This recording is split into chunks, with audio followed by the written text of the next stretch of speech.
Salut, c'est Florent, on est sur le podcast Pilote ta vie, c'est le daily numéro 21, et on continue donc sur notre dynamique, avec aujourd'hui justement la zone de confort. Alors aujourd'hui on va pas parler de sortir de la zone de confort, mais on va plutôt parler de rester dans la zone de confort. Ce que j'appelle un peu le chant des sirènes, c'est-à-dire que c'est vraiment, en gros, l'illusion du fait que c'est mieux d'être dans la zone de confort. En fait, il y a beaucoup de personnes, effectivement, qui ont du mal à sortir de leur zone de confort ou qui, avec les années, ont appris à rester dans leur zone de confort. Et du coup, on pourrait se poser la question, qu'est-ce qui peut nous faire rester dans la zone de confort, du coup puisqu'effectivement, si tu écoutes un peu tout ce qui est développement personnel, coaching, etc., on parle tout le temps de sortir de la zone de confort. Donc on pourrait se dire, qu'est-ce qui fait qu'on voudrait dans tous les cas, ou qu'est-ce qui fait qu'on resterait, ou qu'on serait coincé, ou qu'on serait bloqué dans la zone de confort, dans notre zone de confort. Sachant que ce qu'on va voir aujourd'hui, c'est un peu ce qu'il y a aussi parfois derrière la procrastination. C'est-à-dire que c'est des éléments qu'on va appeler des bénéfices secondaires. Des bénéfices secondaires, c'est quoi ? C'est que, en gros, d'une certaine manière, inconsciemment, indirectement, on va retrouver certains bénéfices à ne pas changer, à ne pas finalement atteindre les objectifs qu'on s'est fixés. Donc là, on est lié un peu aussi à ce qu'on va retrouver dans la procrastination. L'idée, c'est de comprendre qu'effectivement, pourquoi les gens ne sortent pas de leur zone de confort en général, parce que, en gros, c'est le meilleur moyen de ne pas se remettre en question. C'est le meilleur moyen de ne pas avoir de changement. C'est le meilleur moyen, donc, de ne pas avoir d'inconnu. C'est le meilleur moyen de ne pas avoir trop d'incertitudes. C'est le meilleur moyen de ne pas avoir de doute, parce qu'on connaît notre zone de jeu, entre guillemets, on connaît notre terrain de jeu. C'est le meilleur moyen de ne pas être confronté à l'échec. C'est le meilleur moyen de ne pas être confronté très souvent aussi à la critique. De ne pas être remis en question, de ne pas avoir le sentiment parfois de se mettre en danger.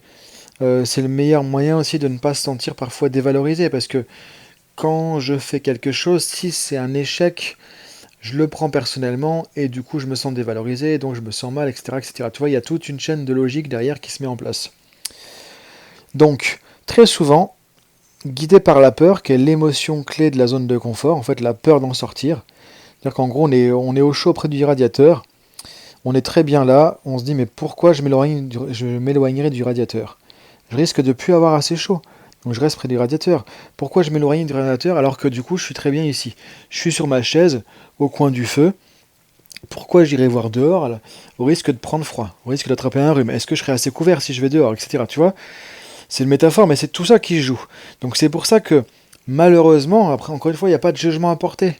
Il n'y a pas de jugement à porter là-dessus. Je dis malheureusement d'un regard de coach qui cherche à ce que chaque personne puisse tirer le meilleur d'elle-même. Donc malheureusement à ce niveau-là, mais encore une fois, il n'y a pas de jugement à porter là-dessus.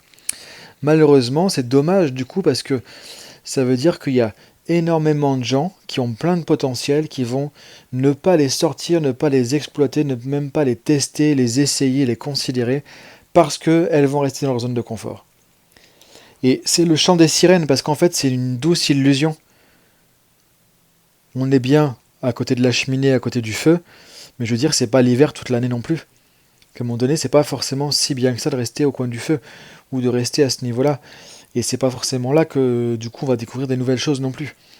Donc la zone de confort, ok, ça représente inconsciemment, indirectement plein d'avantages, parce que ça nous confronte à rien du tout à part ce qu'on connaît, ce qu'on sait faire, ce qu'on a déjà vu, ce qu'on a déjà expérimenté, ce qu'on a déjà fait. Ça ne remet pas en question. Donc on peut rester sans doute, sans crainte, sans peur, etc., etc.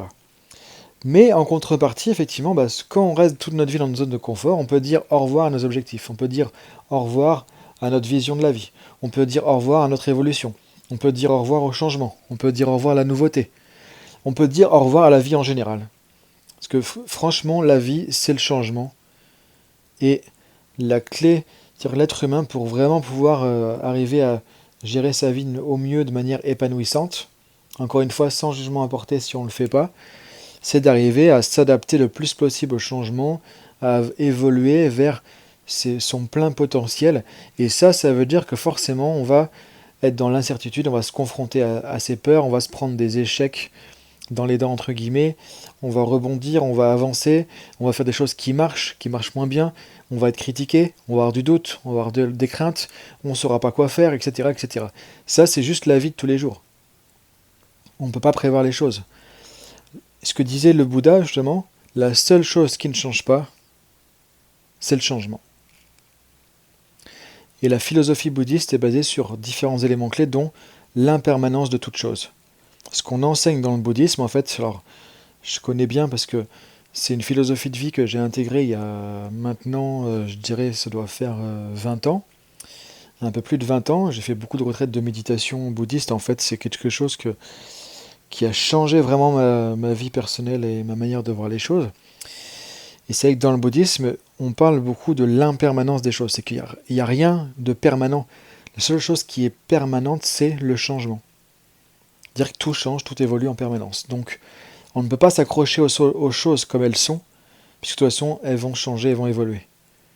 Et très souvent, les gens qui veulent rester dans leur zone de confort vont chercher à résister au changement, et c'est souvent ça qui crée encore le plus de peine, le plus de difficultés, le plus de frustration, le plus de colère, le plus de dévalorisation, parce que on sent qu'il faudrait changer, on sent qu'il y a des choses qui changent, on sent qu'on lutte, mais quelque part, parce que y a peut-être des ressources à aller chercher en plus, on reste dans la complaisance de la zone de confort.